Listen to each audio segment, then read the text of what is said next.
o sea, más bien el lenguaje, juega un papel fundamental en muchos procesos humanos.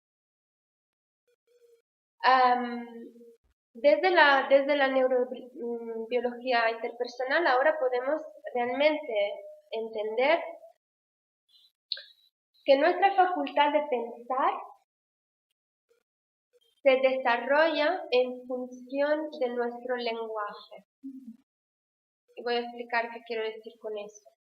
Un bebé, cuando nace, y hasta que un bebé no empieza a hablar, su manera de relacionarse con el mundo, con sus experiencias, es a través de los sentidos. O sea, recibe información sin mediación, directamente, a través de su cuerpo.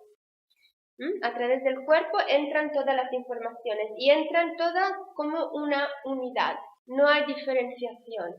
Entonces un bebé ahora percibe la luz, los colores, los sonidos, la textura emocional, todo lo que hay aquí lo recibe y no lo filtra a través de conceptos, porque todavía no tiene conceptos, porque todavía no tiene lenguaje. En investigaciones se ha visto como bebés de distintas culturas reaccionaban de la exactamente misma manera a ciertos estímulos o a ciertas experiencias. Luego, los mismos bebés, cuando se hicieron otras investigaciones, después de que los bebés ya habían empezado a hablar, se empezó a ver cómo habían diferencias en sus reacciones. Y estas diferencias estaban vinculadas con su idioma, porque cada idioma se fija en ciertos aspectos de la realidad. Los que habláis más de un idioma quizá habéis tenido esta experiencia. Cada lenguaje tiene sus peculiaridades de lo que se fija y cómo te lo cuenta. La estructura gramatical de un lenguaje es una estructura cognitiva, o sea, yo entiendo el mundo de esta manera.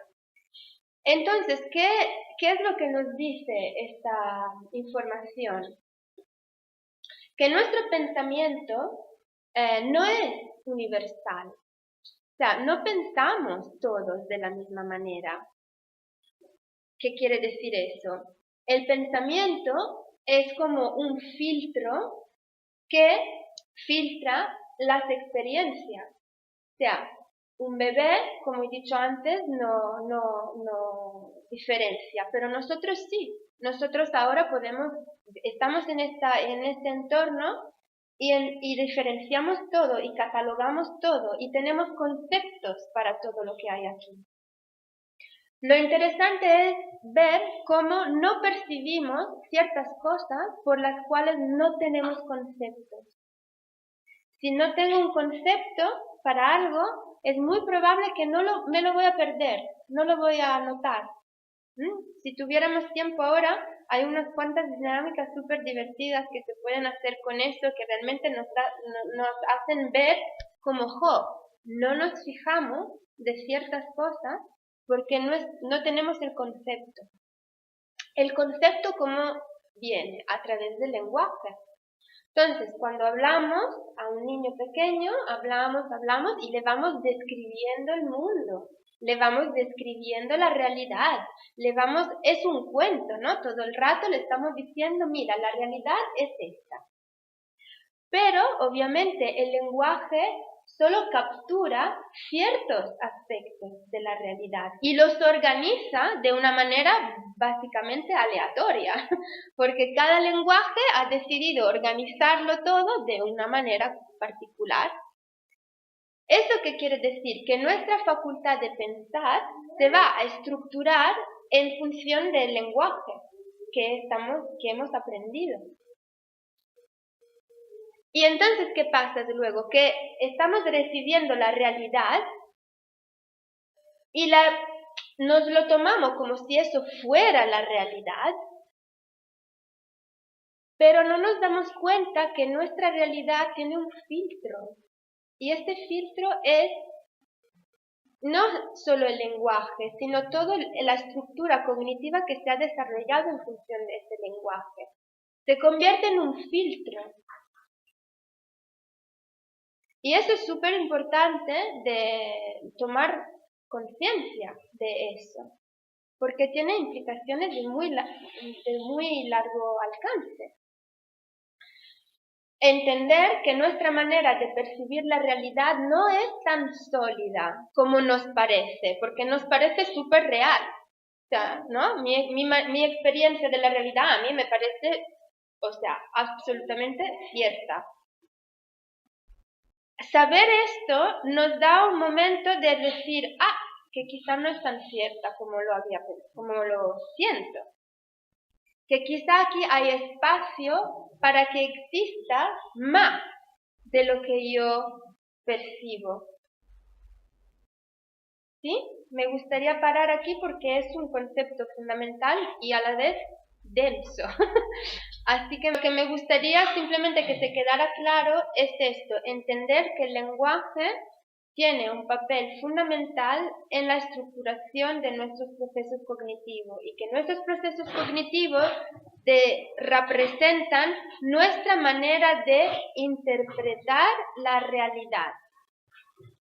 Interpretar la realidad, o sea, estamos constantemente interpretando la realidad, o sea, nuestra experiencia.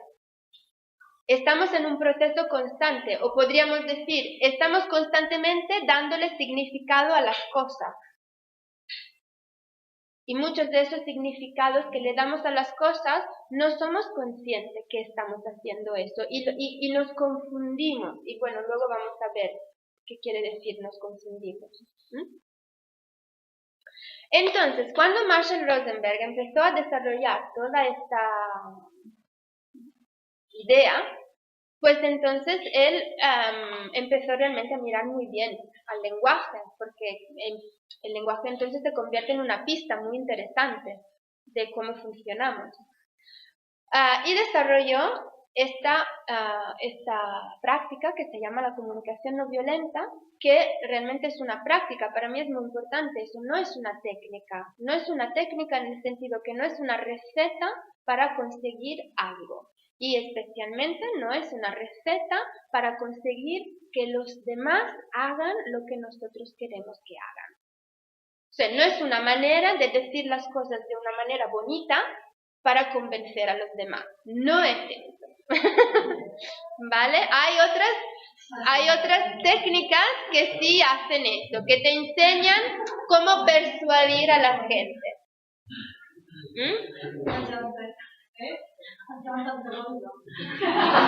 Si alguien se quiere ir, ya. Porque justamente ahí es donde encontramos el concepto de no violencia.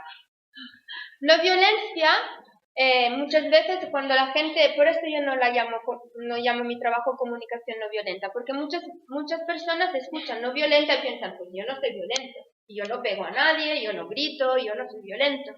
Pero hay maneras de ser violentos que son muy socialmente aceptadas. Muy socialmente aceptada. Y en ese contexto, ¿qué es lo que consideramos violento? Violento es cuando estamos imponiendo una versión de la realidad a otra persona. O sea, cuando yo estoy diciendo mi manera de interpretar la realidad es la correcta y te la voy a imponer a ti. Eso ya es violento porque le estoy negando a la otra persona su experiencia. Le estoy negando a la otra persona la validez de su experiencia, le estoy negando a la otra persona autonomía, le estoy negando a la otra persona libertad. Por ejemplo, si yo estoy intentando persuadir a alguien, pues le estoy quitando libertad. Y todo eso, en ese contexto, lo definimos como violento, aunque pasa a diario. Y no nos consideramos violentos. Y a mí tampoco me interesa que nos consideremos violentos, porque ese no es el punto. Por eso yo el trabajo lo llamo comunicación integrada, porque para mí el punto es integrar. Integrar los pensamientos, integrar las emociones y integrar las acciones que llevamos a cabo. ¿Vale? Bueno, entonces Marshall Rosenberg elaboró toda esta propuesta de práctica que lo que a mí me encanta es que es muy, muy sencilla. Es muy sencilla, yo creo, pues vosotros me diráis, es muy clara y a la vez, si nos la tomamos en serio, o sea, si nos comprometimos en una práctica de esto, nos lleva a unas profundidades increíbles. O sea, que yo después de 9 años de realmente vivir con esto, todavía es increíble lo que me aporta. No acaba de desarrollar, de ayudarme a desarrollar más y más de mí y más de las relaciones que tengo con los demás. Entonces, hoy lo que me gustaría hacer fundamentalmente es daros estos puntos fundamentales de esta práctica y luego, si tenemos tiempo, también intentar profundizar un poquito en ellos, ¿vale? Entonces, la práctica de la comunicación no violenta, para mí, para que no se convierta en una técnica, o sea, hay que entender que lo que queremos hacer no es simplemente cambiar cómo hablamos. Esto sería demasiado superficial. Cuando hablamos de comunicación no violenta o comunicación integrada, parece ser que estamos poniendo el acento en comunicarnos. Pero esta es la parte más superficial de todo. Lo que queremos cambiar es todo lo que hay detrás. O incluso cambiar, podríamos decir, queremos tomar conciencia. Entonces, no es simplemente ahora decir las cosas de otra manera, pero yo sigo igual, dentro sigo igual. Simplemente ahora te digo las cosas, no como muchas veces en ciertos ámbitos está muy de moda decir hablar en primera persona, ¿no? Porque si hablo en primera persona parece ser que estoy tomando responsabilidad por mis necesidades, por mis experiencias, no te estoy juzgando. Pues yo he escuchado cosas extremadamente violentas que están dichas en primera persona. ¿Por qué? Porque simplemente estamos cambiando el lenguaje, pero no estamos cambiando realmente todo lo que hay detrás. Entonces eso, pues, para mí también no es que sirve de mucho.